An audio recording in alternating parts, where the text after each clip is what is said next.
Bueno, presentar a Luis Baviano, que es un precursor de Iniciativa Agua 2015, que consiste en llamar un poco a la concienciación social mediante representaciones políticas, ecologistas y agrupaciones vecinales sobre el peligro clarísimo del siglo XXI, que se nos está quitando un derecho básico como es el agua. En lugar de ser un servicio ciudadano, somos unos clientes ya de multinacionales. Entonces digamos que es una trama encubierta en la cual Luis Baviano se ha metido en una lucha fratricida contra todas las ciudades estatales, haciendo un llamamiento social, evidentemente, y consiguiendo que varias ciudades ya firmen ese compromiso claro por la defensa del agua pública. Muchas gracias. Estamos intentando de alguna manera difundir el mensaje de la potencialidad que puede tener el agua pública englobado para la construcción de un derecho de ciudad. Un derecho de ciudad, vamos a poner, un derecho de ciudad entendida como una ciudad abierta, que no esté determinada únicamente por poderes financieros o empresariales o de multinacionales, sino como un motor de desarrollo de ciudad en el que todo el mundo pueda tener oportunidades, ¿no? En este sentido, la iniciativa fue constituida por 300 asociaciones, ya somos muchísimos más, ya somos cerca de 420, de todo el país. Se inició con un borrador el 6 de agosto de este año, del año pasado, y finalizó el 20 de febrero de este presente año. En el total se presentaron 1.972 alegaciones al borrador inicial, de tal manera que fueron de alguna manera incorporadas y justificadas por qué se incluían o por qué no se incluían, y de alguna manera se volvía al proceso inicial de remitirlo a todos los agentes que habían dado muestras interesantes. Como precursores desde el principio estuvo la Fundación Cultura del Agua, Ecologistas en Acción, FACUA, la UCE de Andalucía, Ingeniería Sin Fronteras o Solidaridad Internacional. Yo creo que el resultado es bastante interesante, porque es la primera vez que en este país la sociedad civil, y desde la sociedad civil, es capaz de pensar un modelo y proponérselo a nuestros futuros representantes. Es el proceso, yo creo, más importante de pacto civil que se ha dado en el país en ese sentido, como metodología. También es fruto de un tiempo en el que la sociedad civil parece que está concienciando de su potencial y su responsabilidad social. Un segundo. La iniciativa, por otro lado, nace en un contexto de privatización de nuestros servicios públicos, que no solo es importante en el sentido numérico o en la dicotomía público-privada, sino en la dicotomía política de cómo se ha hecho. Macías Picabea, en un famoso libro clásico que se llama El Problema Nacional, que se editó en 1899, reflexionaba de que el país estaba siendo, su desarrollo estaba siendo marcado a través de dos variables. Unos responsables políticos que pensaban la política como dominio y no como gobierno, unos responsables políticos que no se dedicaban a administrar, sino a expoliar. En gran medida, el tema de la privatización de los servicios públicos y del agua en particular en nuestro país tiene una relación directa con esta noción de políticos que han utilizado el recurso agua no para gestionar, sino para venderlo a multinacionales y con ese dinero no garantizar la eficacia o la eficiencia del sistema, sino gastárselo en rotondas, financiación de equipos de fútbol, geyser, circuitos de velocidad, etcétera, etcétera. Esa es la realidad. El procedimiento del expolio ha sido muy sencillo.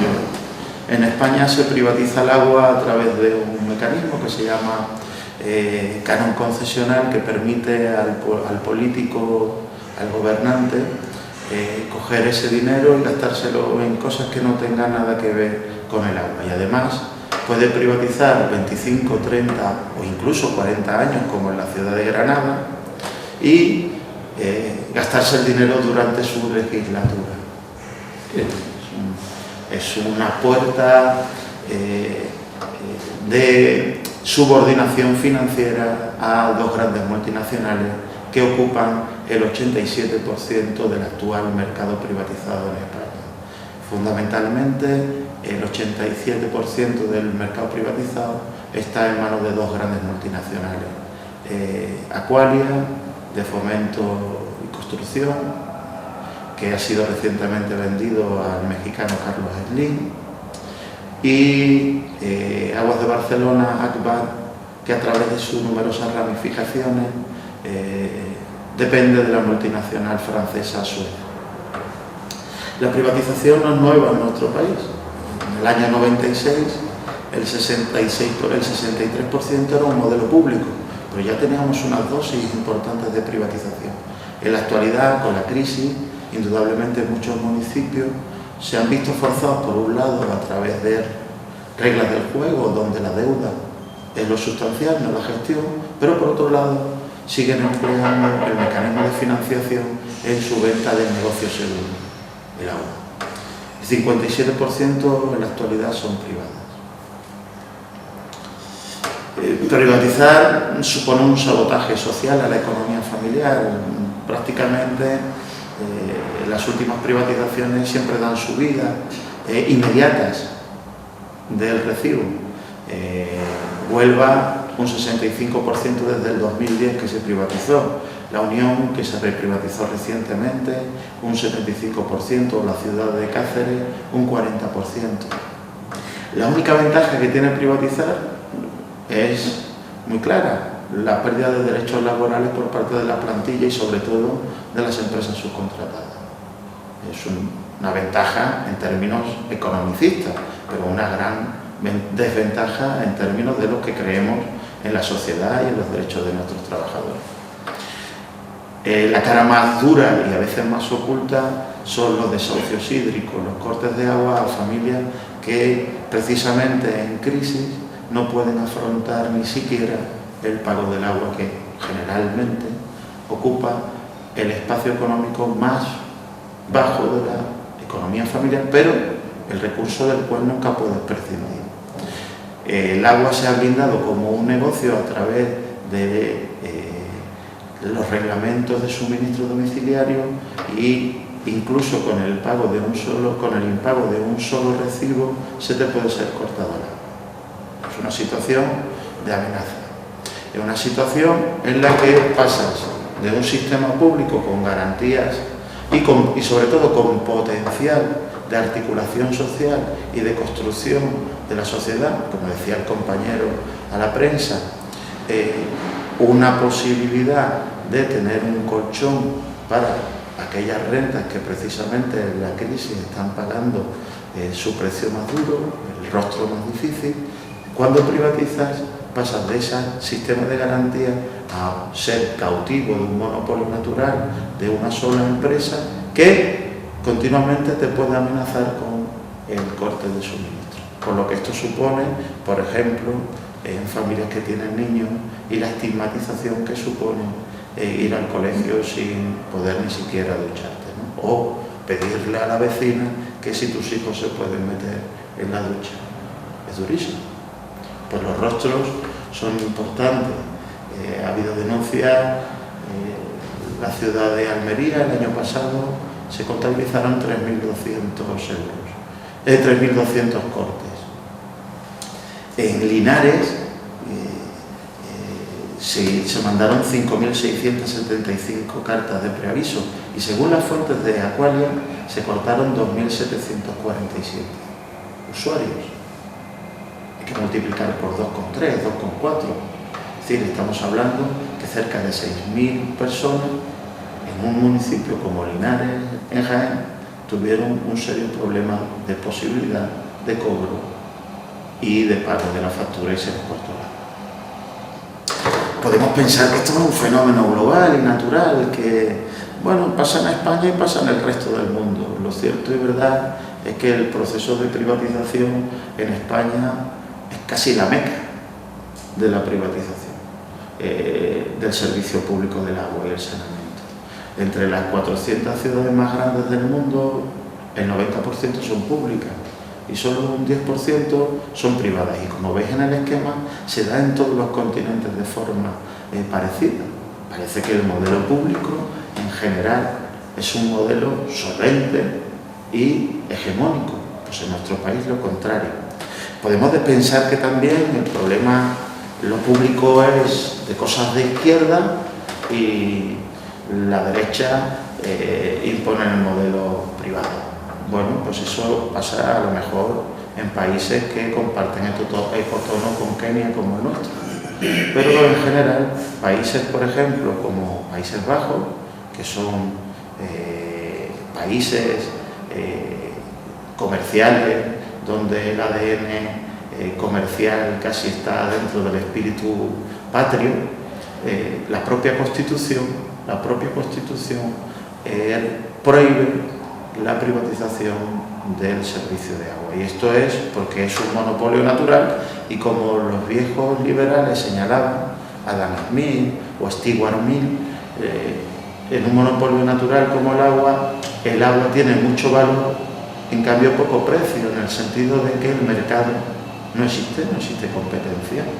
Nosotros, si queremos competir con el agua de grifo, solo tenemos una opción: o bajar al ultramarino o de la calle que tenemos en la calle, o dirigirte a una gran superficie y cubrir tus gastos mensuales o semanales de agua con grandes garrafas. Totalmente ficticia esa comparación, ¿no? De hecho, los ejemplos de privatización en el mundo nos han dado grandes fracasos sustanciales, y la tendencia no es seguir privatizando, sino más bien remunicipalizar el servicio, volver a rescatar o desprivatizar el servicio. En los últimos 15 años, 235 ciudades han impulsado esta fórmula, y se impulsa en ciudades, por ejemplo, norteamericanas. Atlanta, que privatizó con la Olimpiada, pues la volvió a recuperar hace 10 años. Indianápolis, en Europa, París, Berlín, Budapest, y bueno, los países del sur, donde el descalabro y la ausencia de derechos reconocidos al ciudadano fueron muy altas, el tema de la recuperación del servicio prácticamente se ha expandido. Y tenemos La Paz, El Alto, Buenos Aires, etcétera, etcétera. Volvemos a repetir, el problema no solo es un problema económico, no solo es un problema de sabotaje social, también de democratización. Estamos en manos de dos grandes multinacionales que en muchos de los casos se ha demostrado que tienen serias connivencias con nuestros gobernantes, llegando a evidenciarse casos concretos de corrupción, a veces probados en los tribunales y otras veces claramente señalados en términos morales y no judiciales porque han prescrito.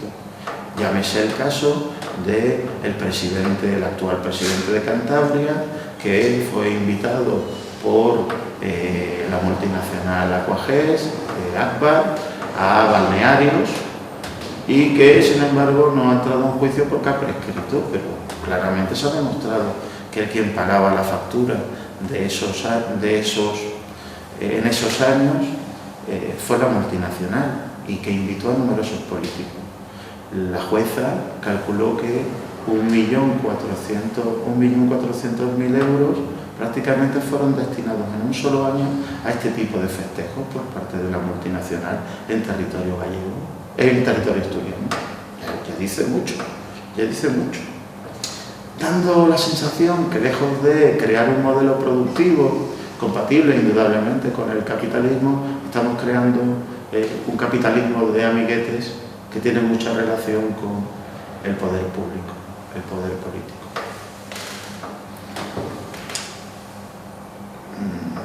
un simple retrato, un simple boceto de lo que aparece en nuestros medios, ¿no?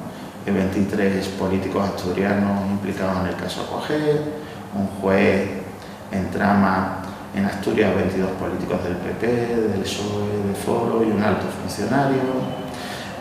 Un caso interesante, el Seprona acusa a la multinacional de ocultar la contaminación del agua en Orense.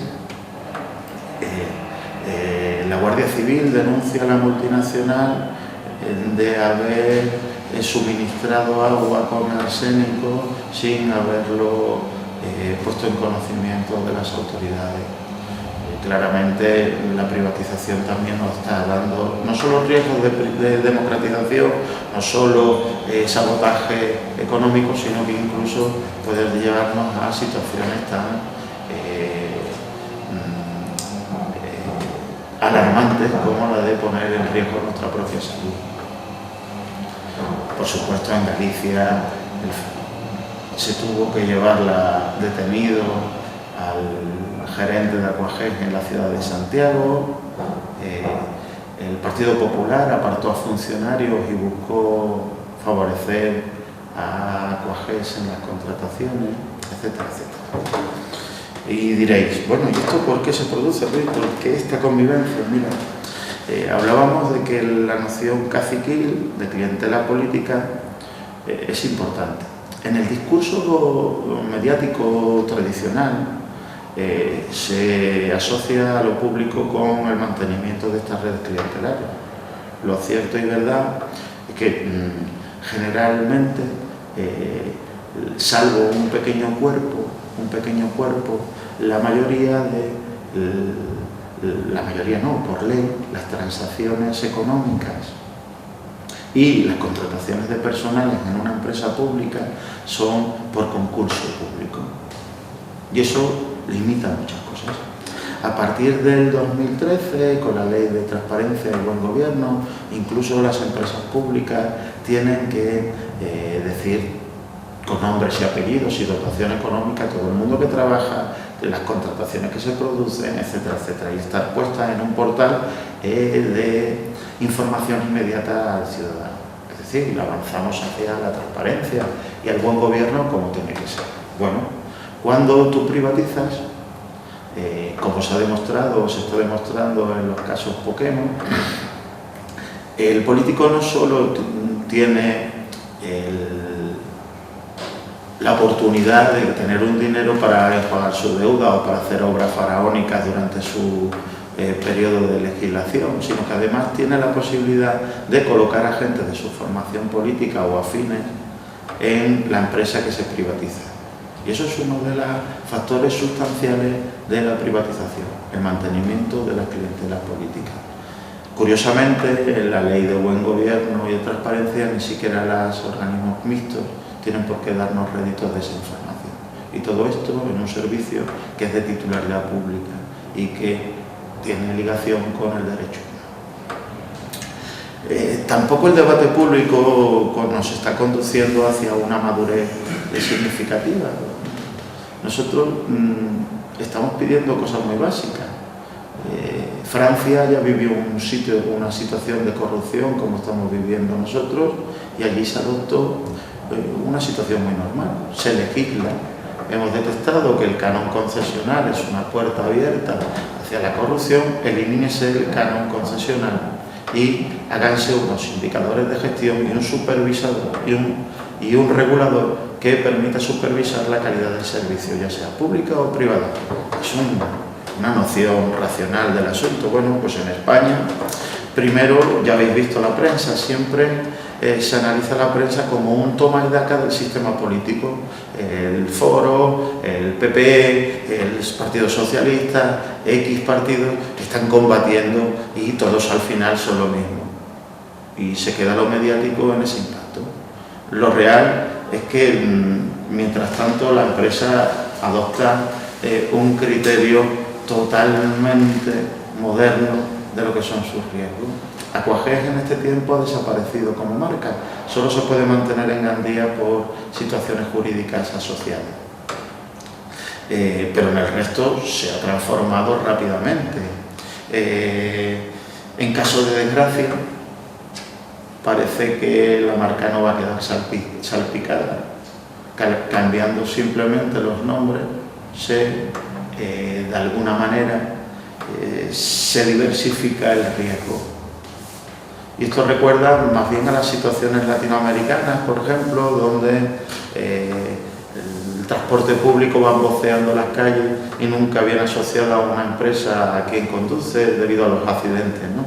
Pues Aquajet ha hecho lo mismo, va cambiando constantemente el nombre para que su imagen marca no quede desprestigiada. Cambiando el nombre, prácticamente va a seguir viviendo y no va a tener que pagar con su prestigio el caos que va produciendo. Y esto impide que los políticos, los ciudadanos, las instituciones reflexionen qué está pasando. Ellos aprenden, nosotros no. Y así, por ejemplo, Aquaona es el nombre de Aquajet en Castilla-La Mancha y Castilla-León, Eviaqua en Galicia, Asturaqua en Asturias, en Cantabria, País Vasco y Navarra y Rioja, Acuarbe, Acuara en Aragón, en Murcia Hidrogea, en Andalucía Hidralia, en Extremadura Aquanés, en Levante Hidraqua. Diversifican. Nosotros, sin embargo, no hemos tenido capacidad de debatir esto, ni mínimamente. Bueno,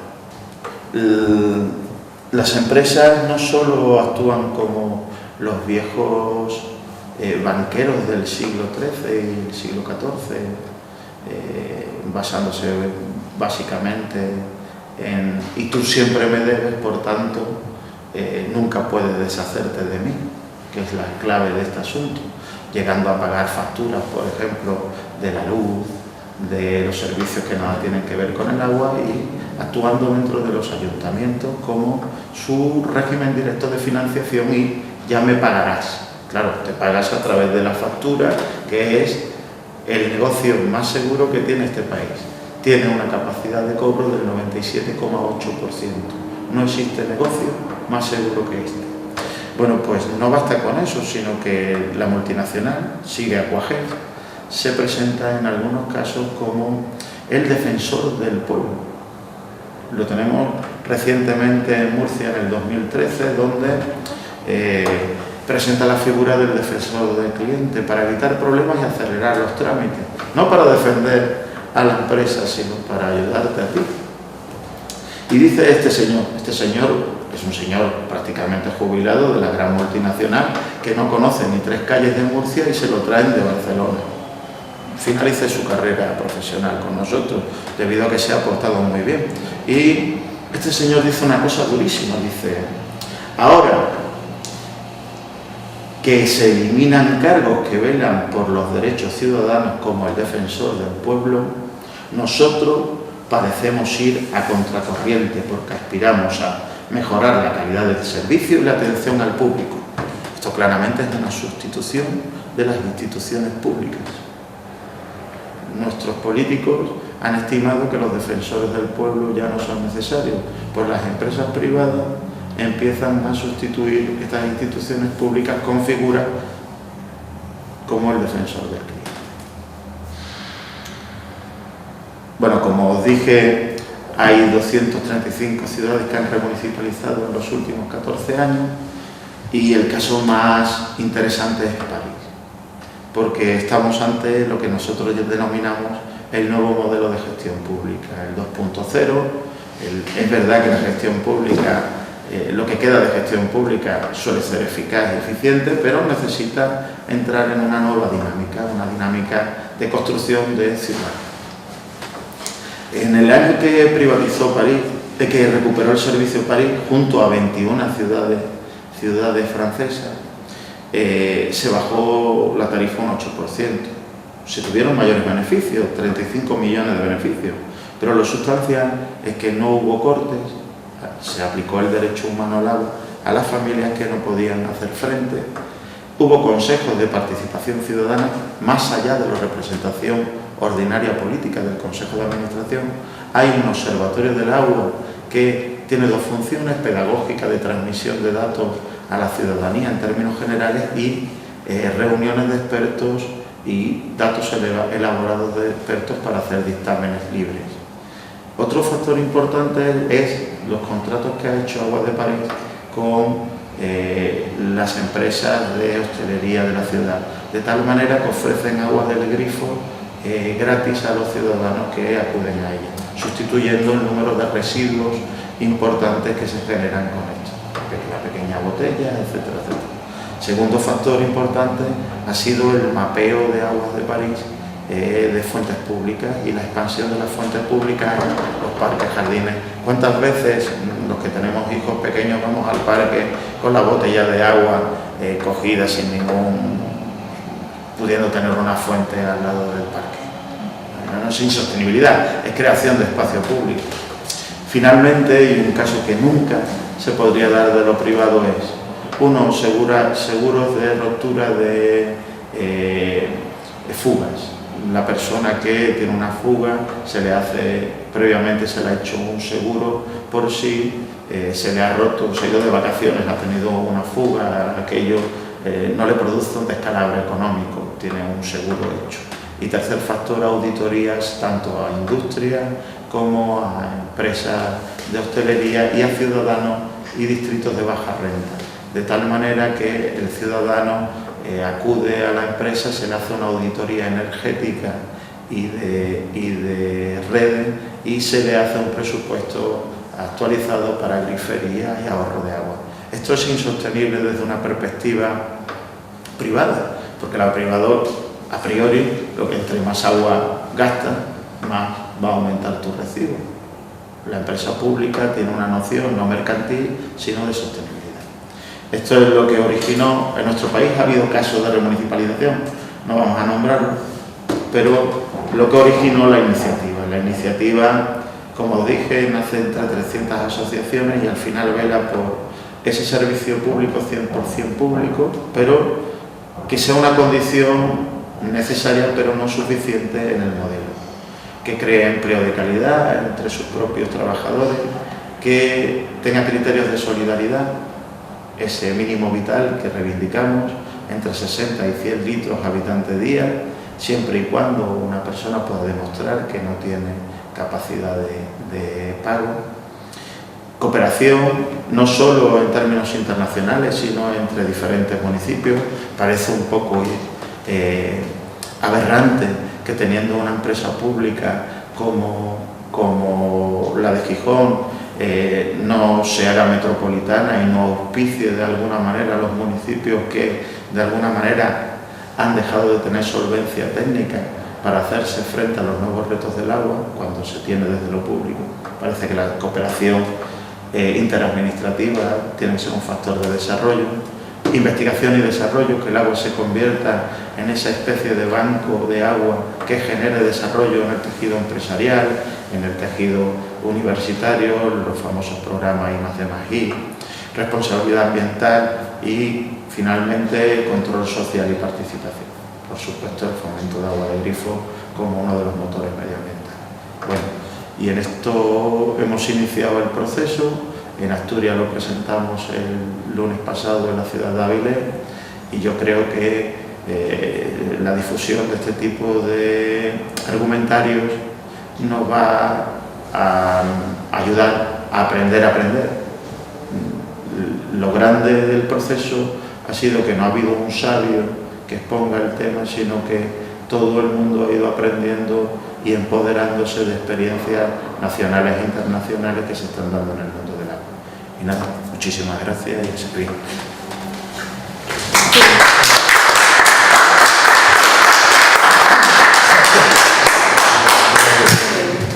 Si tenéis alguna pregunta, tal, y si no, oye, gracias a la gente por venir. Yo le veo agua pública. Sí, una jarra de la EMA. Aportamos una gotina de... Sí.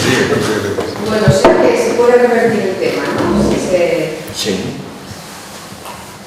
De hecho, en España hay casos de reversión, casos nada marginales.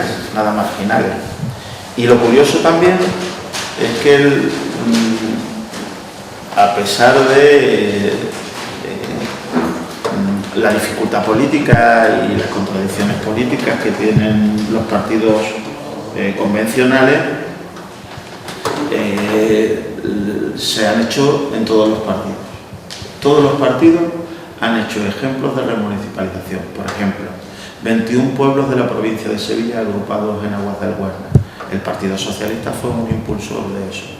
En Torrelavega, con sello socialista, se destapó un funcionario independiente, destapó un escándalo, le llamamos el escándalo del agua o caso Acuator, donde se denunció a la concesionaria, en este caso Aqualia, por delitos que tienen que ver con manipulación de caudalímetros, manipulado los caudalímetros, contratación irregular de empresas filiales y desvíos de la compra de carbón activo, que es el componente de mayor precio en las potabilizadoras.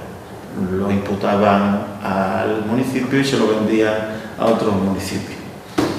Se decidió remunicipalizar y hoy en día tiene solo 2 años de experiencia y da beneficio y lo lleva el Partido Socialista. En Arteiso es un caso muy interesante porque es Galicia y gobierna el Partido Popular.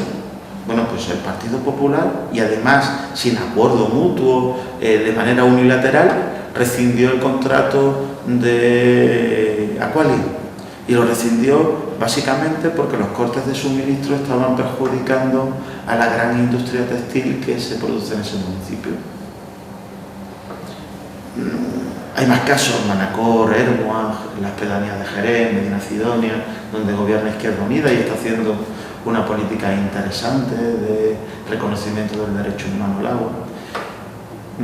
El problema es la invisibilidad de estos casos. No se logra visibilizar que hay soluciones, a pesar de las constricciones económicas, a pesar de los inconvenientes jurídicos, porque el recurso, a pesar de tener titularidad pública, cada vez tiene leyes más mercantiles. Por ejemplo, el agua es un bien público, debería de tener un precio público, pues a partir del 2011 se permite tener un precio privado. A pesar de todo eso, hay caminos que nos enseñan que incluso en nuestro país hay experiencias solventes y visibles.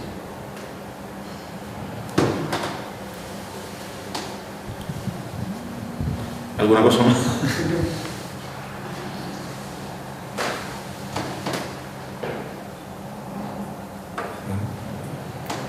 Yo te quería preguntar, que hablábamos antes, ¿cuál es tu opinión? ¿Por qué crees que, igual que nos escandalizamos porque sube la luz, sube el gas, sube la gasolina, tal, ¿por qué somos tan pasivos ante todas estas cosas que pasan con respecto al agua? Cuando es, como hablábamos antes, lo primero, imprescindible, necesario, básico. Bueno, el agua está escandalizando. Hay las mayores manifestaciones que se han producido en época de crisis en pueblos que nunca se habían manifestado han sido a causa de la privatización del agua. Por ejemplo, en Alcázar de San Juan se movilizan todos los viernes cerca de 3.000 personas. Ha habido consultas aquí en Avilés, la plataforma del agua hizo una consulta pública que prácticamente involucró al 65% de la población.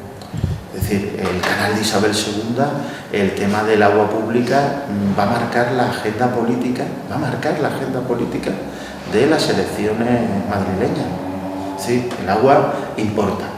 Bien, es verdad que nuestro país es un país de convergencia europea, donde la mayoría de las grandes infraestructuras se hacen con fondos europeos no recuperables.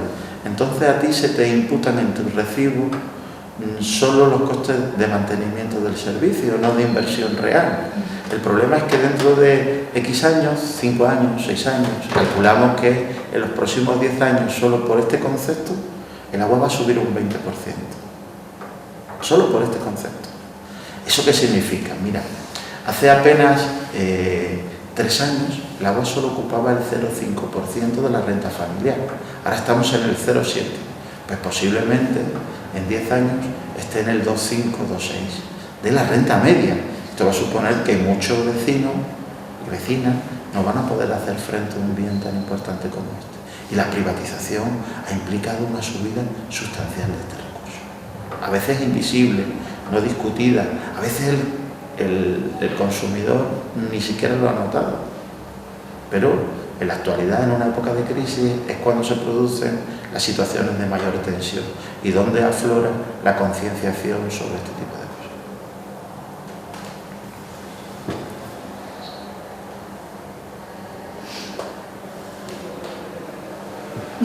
Bueno, pues si no tenéis más consultas, yo sí quería preguntarle a Luis cómo se puede, digamos, desarrollar unas medidas para proteger una empresa pública, ¿no?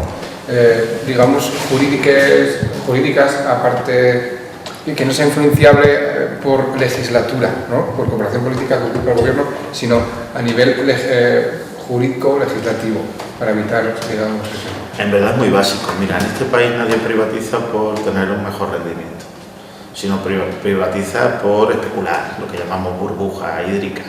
El canon concesional permite a un alcalde que tiene una noción de política de corto plazo, 4 años, pues recoger ese dinero y gastárselo en fiesta.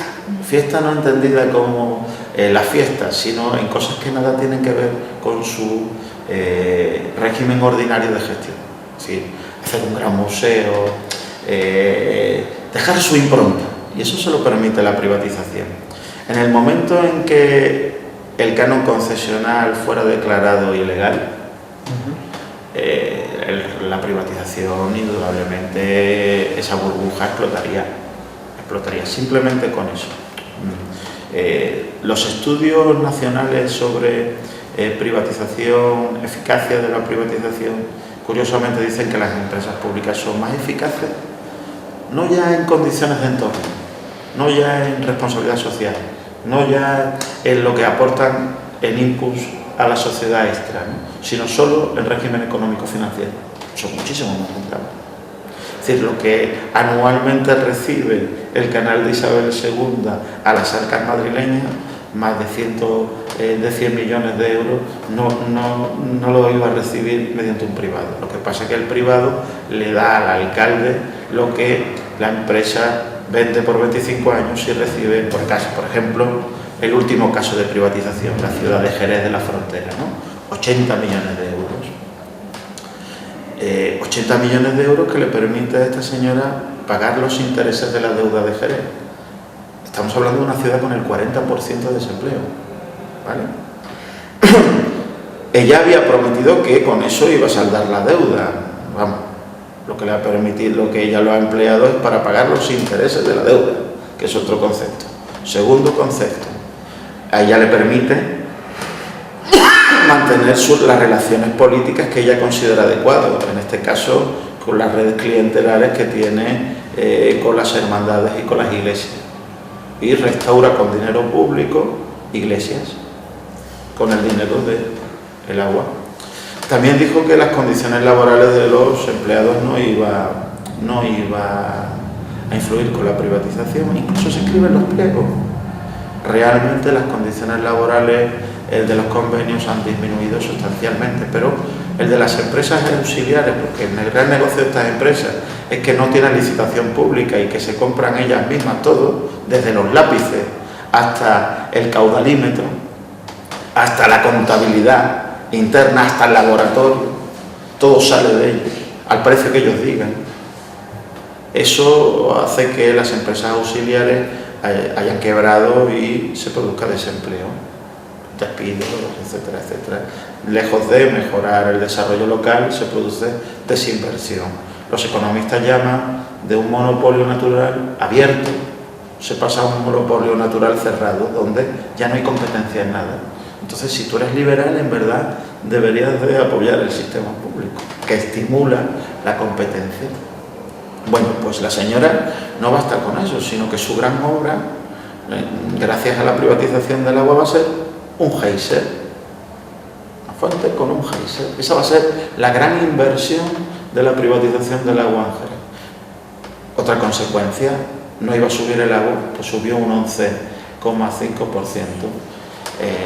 Finalmente, un día amanecimos que 250 familias iban a ser cortadas el agua en un solo día en una de las pedanías. Le pilló en mitad de la rueda de prensa a la concejala de Bienestar Social y dijo que eso era mentira. Se demostró que se le cortó el agua y que ni siquiera el ayuntamiento fue informado. Es una tragedia lo que está pasando.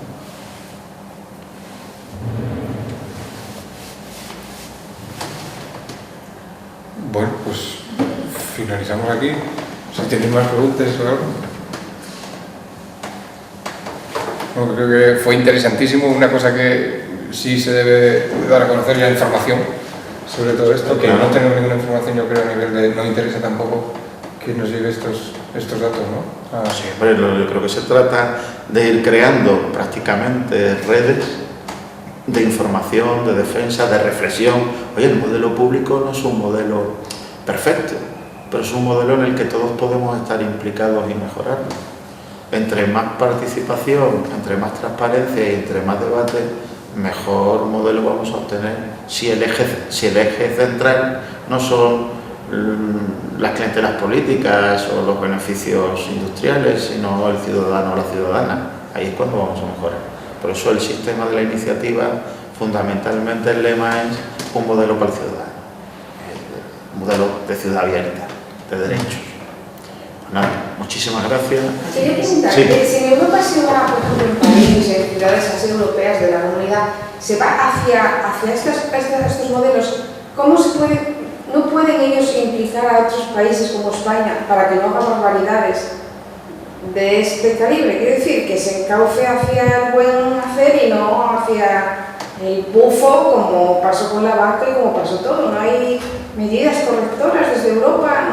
Europa ya nos referimos a sus instituciones. Sí, Mira qué caso más divertido. es que a mí se me parece absurdo, o sea, no es un... Te cuento. Es obvio que hay una doble Europa. Mientras que los países centrales van en camino de la remunicipalización y el blindaje de los servicios, a la periferia se le exige la privatización precisamente de aquello que vale dinero. Esto no es nuevo. América Latina, en los años 90, cuando se le prestaba dinero a través del Banco Mundial, se le exigía precisamente que privatizaran aquello que valía dinero, entre otras cosas el agua. Bueno, pues con nosotros han hecho igual. Mira, en el año 2011 Italia marca un hecho histórico, se hace un referéndum para que no se pueda privatizar el agua. 56 millones de personas votaron. Estamos hablando de una mayoría real y con unos índices de participación que no se dan en nuestra democracia. Al día siguiente, fecha siguiente, la Comisión Europea mandó una carta al Estado italiano, se sabe, se tiene, diciendo que no se puede ejecutar esa voluntad del pueblo. Porque entre los requisitos que se le tienen que poner a un país como Italia para solventar su deuda tiene que estar deshacerse de aquello que vale dinero. El Estado italiano aún no ha ejecutado el referéndum que en la legislación italiana es vinculante. Sin embargo, el tribunal hace un mes, escasamente un mes, le ha acusado al gobierno italiano de no hacerlo. Estamos en esas luchas. Las luchas ciudadanas, económicas, en estos momentos son muy duras en la periferia europea. A Grecia, uno de los factores más determinantes, se le obligaba a la privatización de los servicios públicos, la electricidad y el agua eran las prioritarias. No obstante, incluso antes de las elecciones pasadas, hubo tal movilización que se impidió que se vendieran dos de las grandes empresas de agua, Aguas de Salónica y Aguas de Atenas. También hay unos mecanismos de resistencia en estos momentos muchísimo más altos que cuando nos creíamos que todos éramos ricos. O sea, la crisis también está despertando ese tipo de historias. Bueno, no sé si te lo aclaro. Sí, perfecto. Es duro. Duro, no. Bueno, finalizamos. Muy bien.